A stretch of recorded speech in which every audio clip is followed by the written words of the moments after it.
In this lesson, we will cover the reason why gratitude is so important for our own well-being.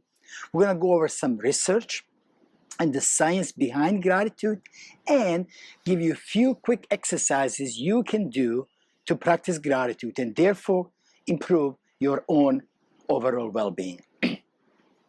So, what does gratitude have to do with happiness and the science of positive psychology? Well, it turns out a lot. You know, when we were kids, our grandparents, parents, friends used to tell us to be grateful.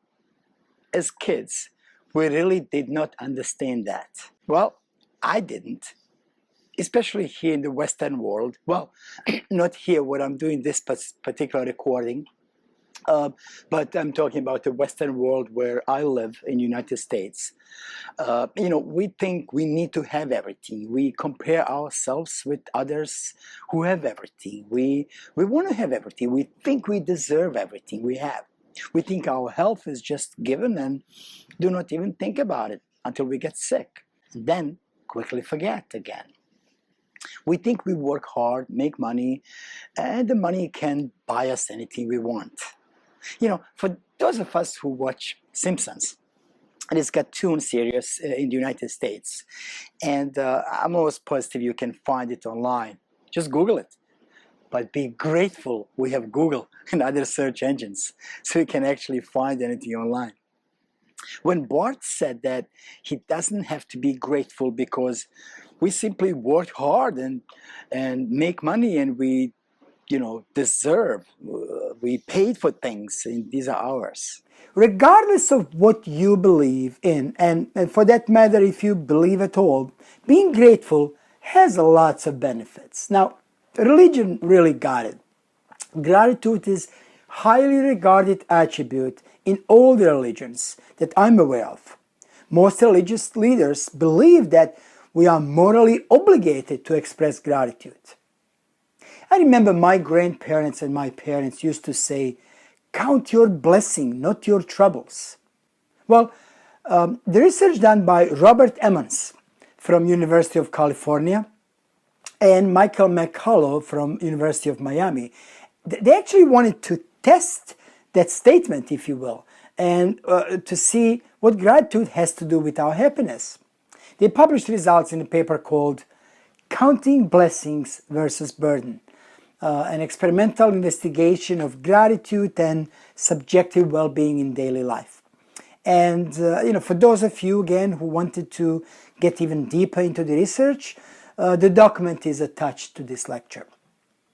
So here's what they did. As in most psychology tests, they divided participants into three groups. So group number one, they told to think about and write about 5 things in life they're grateful for.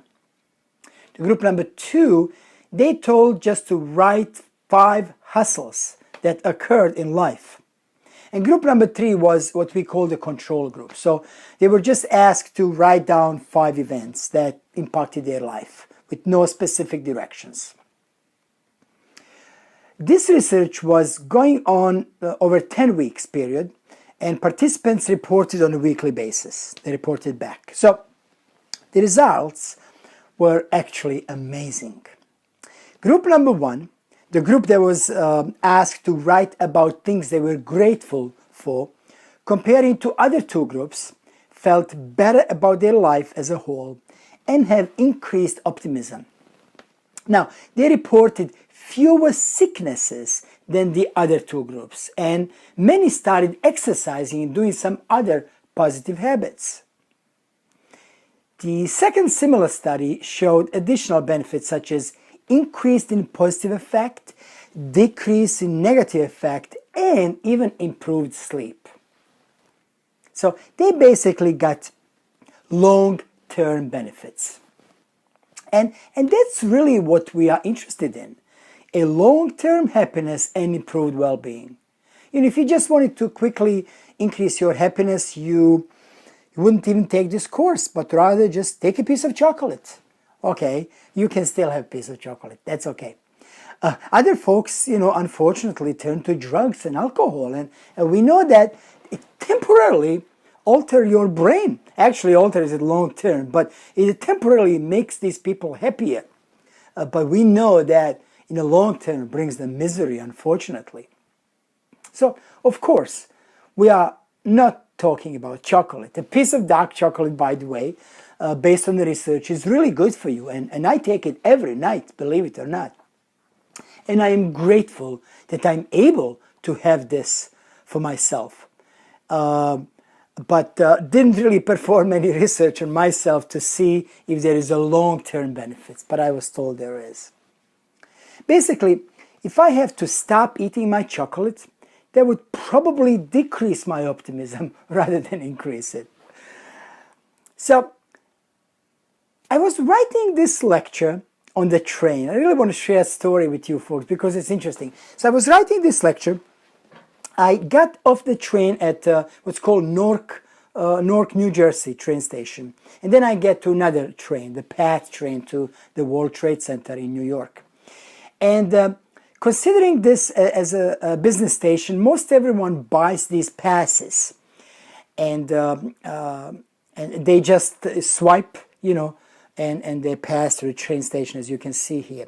But there was a lady in front of me whose pass just didn't work. And obviously she ran out of rides, but didn't notice that there were a lot of people, behind me.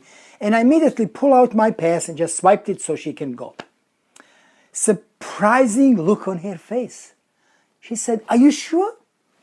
"Of course," I said. And the small act of what I call an unexpected kindness, again, explained really detailed in my other program, made a special day for this lady. And I'm sure that the moment will last for her a very long time. She will remember this for a long time. But for me, it made me happy that I was able to help another person. And because while I was preparing for lecture on gratitude, obviously, I became even kinder. I would do this, but there was no thinking. And truly didn't think for a second before I swiped out a card and actually purchased a train ride for a stranger who I will probably never see again. Actually, I don't even know how this lady looks like. Purposely didn't look at her face because even if I did see her, I wouldn't recognize her. But why didn't I make it clear? I didn't want to look at her face because then she would feel like she needed to thank me.